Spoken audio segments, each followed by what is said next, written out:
Welcome.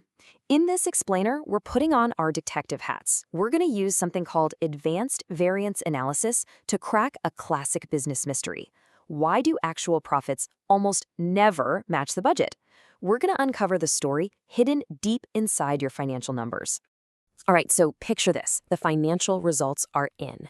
And surprise, there's a gap between what you thought you were going to make and what you actually made. That gap, that's our mystery. Is it a problem with costs, maybe pricing, or is it something else entirely? Well, variance analysis is what gives us the tools to find out. Okay, so our investigation has to start somewhere, and the best place is almost always the biggest area of uncertainty in any business: sales. This is where you're going to find your first and usually most obvious clues. All right, clue number one is the sales contribution volume variance. Now, the logic here is actually pretty simple. First, you just find the difference between the actual quantity of stuff you sold and the budgeted quantity, what you planned to sell. Then you take that number and multiply it by the standard contribution. And that's just a fancy way of saying the planned profit you expect from each item after taking out its variable costs. What you end up with is one single, really powerful number that tells you exactly how much profit you gained or lost just because of your sales volume. Simple as that. But any good detective knows a single clue is never the whole story.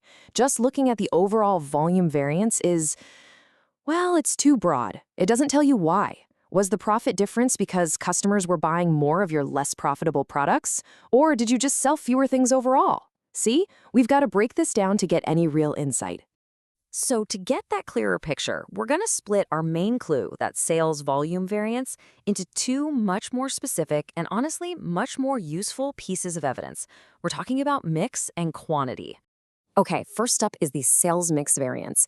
This one is all about isolating the impact of selling a different combination of products than you planned. The formula looks at the actual quantity you sold for each product and compares it to what you should have sold if you'd kept the same proportions as your budget. You multiply that difference by the standard contribution and bam, you see the exact profit impact of that shift in your sales mix. And this is a perfect real-world example. Just imagine a bakery. Their plan is to sell a ton of high-profit croissants and, a decent number of low-profit muffins. But what actually happens? They sell way more muffins and hardly any croissants. Now, even if the total number of things they sold is exactly what they planned, their profit is going to tank. The sales mix variance is the tool that lets them measure exactly how much that shift cost them. All right, our second piece of evidence is the sales quantity variance. What this does is it tells you the effect of your total sales volume, but, and this is key, it pretends you sold your products in the exact mix you had planned. So it completely removes the distortion from the mix variance we just talked about. It answers a much cleaner question. Did we sell more or less stuff overall than we budgeted? And what was the profit impact of that and that alone?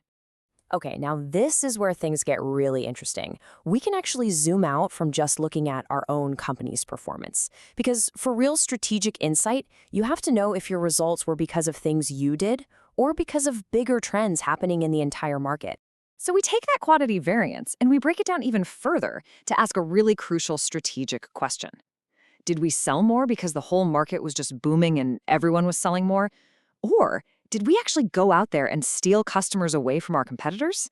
The next two variances are going to answer that perfectly. First, you've got the market size variance. Think of this as measuring the effect of the overall market tide. A rising tide lifts all boats, right? We calculate it by looking at the difference between the actual and budgeted sales for the entire industry. Then we multiply that by our budgeted market share percentage. So this tells us the profit impact of the whole market growing or shrinking, assuming our little piece of the pie stayed exactly the same size. Yeah, think about it like this. If the entire smartphone market grows by 10%, pretty much every company in that space is going to feel that lift. This variance calculates the dollar value of that rising tide for your business, separating it from what you actually did. And on the flip side, you have the market share variance. This one is all about isolating your performance against your direct competitors. The formula is simple. It takes the change in your market share percentage, your actual minus your budget, and multiplies it by the total size of the market. And this tells you exactly how much profit you gained or lost because you either grew or shrank your slice of the pie. So here's the crucial point, right? Even if the whole market grew by 10%, did your sales grow by 15%? Or did they only grow by 5%? If you grew by 15, you've got a favorable market share variance. You didn't just ride the wave, you actually grew your slice of the pie. Let me tell you, this is the metric CEOs watch like a hawk because it's a pure measure of how you're doing against the competition with all that market-wide luck stripped away. Okay, so we've gathered all our clues. We've got mix, quantity, market size, and market share. Now it's time to put it all together. We do this with something called a reconciliation statement, and you can think of this as the final report that solves the mystery of that profit gap once and for all. And every investigation needs a starting point, right? For our profit reconciliation, that's always the budgeted profit. It's that number from the original plan, the target you were aiming for at the start of the year. From there, we basically build a bridge, step by step, from that budgeted profit all the way to our actual profit. And how do we build it? We add all the favorable variances, all the things that went better than planned, and we subtract all the adverse ones. We account for absolutely everything: materials, labor, overheads, and of course, all those detailed sales variances we just dug into. When you're done, the numbers have to line up perfectly. They have to explain that gap to the penny. Now, here's a really crucial point, especially for anyone studying for an exam. You need to know the difference between two methods: absorption and marginal costing.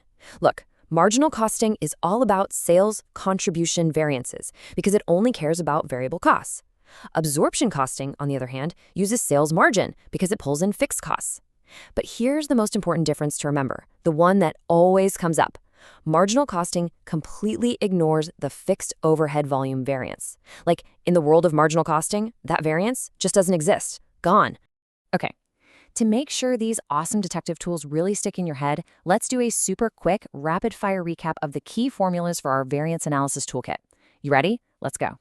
First step, sales contribution mix variance. Remember, this is all about the impact of what you sold. Did that shift towards your cheaper, lower margin items end up hurting your overall profit? Next, sales contribution quantity variance. This is about how much you sold. It strips out that mix effect and just tells you, pure and simple, was your total volume higher or lower than you planned? Then we've got market size variance. This is your external view. It measures the effect of the whole industry's performance. Did a rising tide lift your boat, or did a falling tide pull you down? And finally, market share variance. This is your competitive report card, plain and simple.